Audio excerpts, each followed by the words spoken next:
The world of NASCAR is overflowing with controversy following Jeff Gordon's recent criticism of the sport's new playoff waiver rule.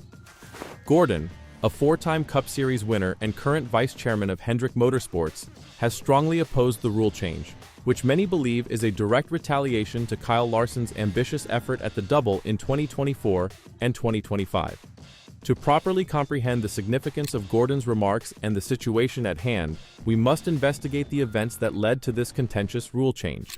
It all started during the 2024 NASCAR season, when Kyle Larson, one of Hendrick Motorsports' best drivers, attempted to race in both the Indianapolis 500 and the Coca-Cola 600 on the same day. Larson's Indy 500 debut was a momentous occasion, supported by HendrickCars.com and McLaren.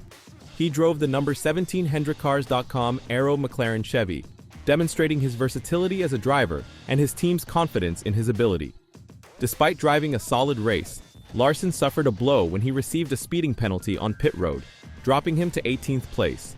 The true issue came when weather at the Indianapolis Motor Speedway caused delays in the Indy 500.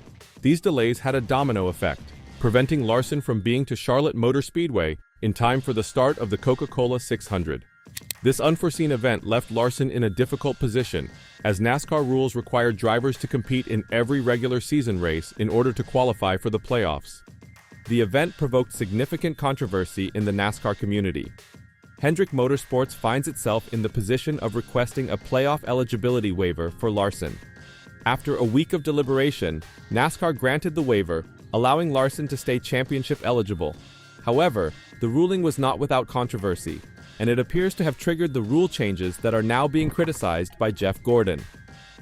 Fast forward to 2025, and NASCAR has implemented a new set of rules, including a substantial shift in the playoff waiver policy.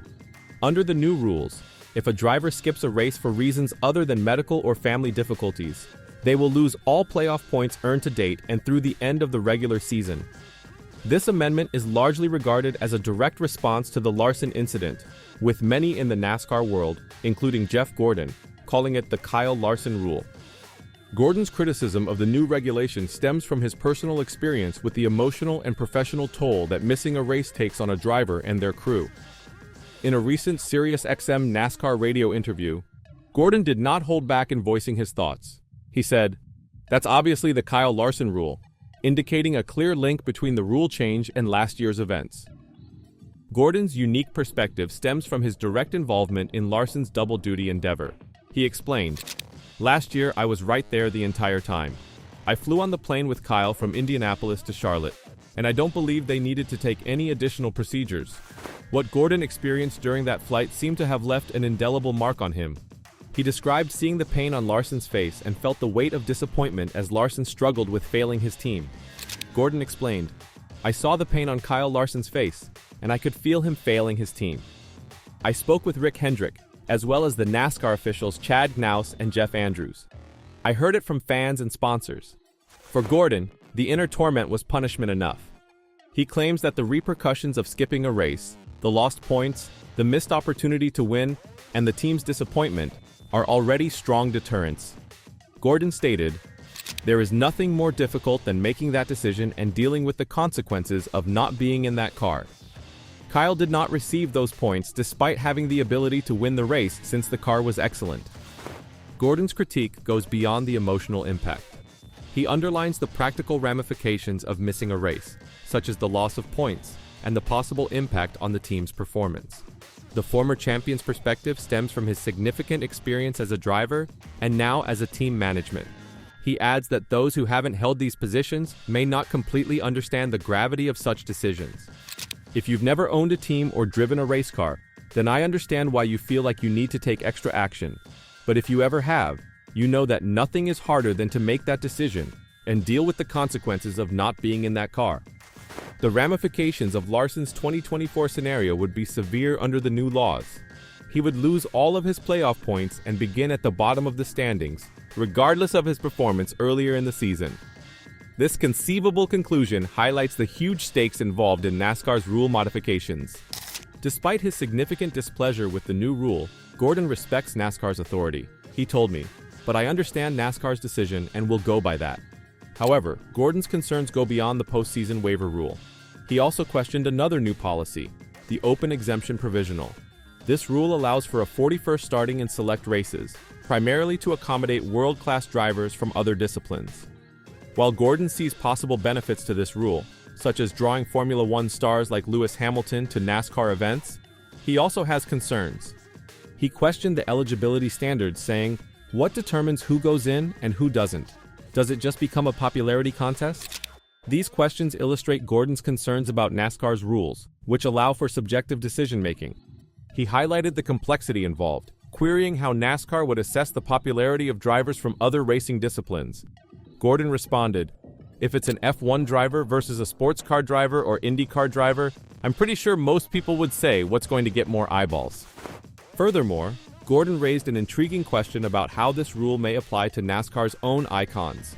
He inquired, "Then you've got, past champions, a 7-time champion like Jimmy Johnson. Where does he fit in that kind of criteria?" These questions highlight a larger issue, balancing the integrity of NASCAR competition with the desire to broaden the sport's popularity. The repercussions of these rule revisions go beyond Kyle Larson and Hendrick Motorsports. They may deter drivers from trying ambitious cross-discipline racing schedules, such as Larson's Indy 500 Coca-Cola 600 double.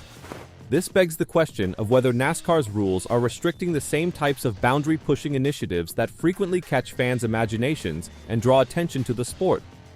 Gordon's comment raises an important dilemma in motorsports: how to strike a balance between competitive fairness and the promotion of great talent and iconic events. The tension between these ideals may be seen in both the playoff waiver rule and the open exception clause.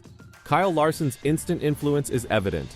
If he attempts another double in 2025, he will face significantly tighter requirements. There is no space for error, no consideration for weather delays or other unanticipated events. It's a risky move that could cost him a chance at the championship. The latest modifications to NASCAR rules, such as the playoff waiver policy and the open exemption provisional, have ignited heated debate about the sport's future path.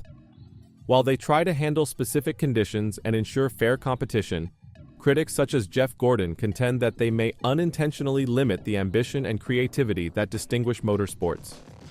These rules increase the pressure on drivers and teams, pushing them to consider the dangers of competing in big events versus pursuing unique challenges such as the double. For drivers like Kyle Larson, the stakes have never been greater. A single missed race may damage a full season's worth of labor, depriving them of a championship chance. At the heart of the debate is a larger question: how can NASCAR strike a balance between history and innovation, guaranteeing competitive integrity while also celebrating the exhilaration of cross-discipline endeavors? Gordon's assessment emphasizes the emotional and professional toll that these decisions have on drivers, teams, and the NASCAR community as a whole. It also raises worries about how subjective decision-making may weaken the sport's credibility. As NASCAR grows, it must carefully manage these tensions. The fascination of seeing world-class drivers from other disciplines compete in NASCAR events, or seeing drivers like Larson take on tremendous challenges, is one of the reasons why fans follow the sport. By making room for these moments while being fair, NASCAR can broaden its popularity without losing sight of its basic identity. Finally, the sport's leaders must create policies that foster ambition, celebrate excellence, and honor the competitive spirit that has driven NASCAR for decades. As drivers, teams, and fans adjust to the new rules, one thing is certain: controversy and emotion will continue to dominate the discourse, keeping NASCAR at the forefront of racing culture.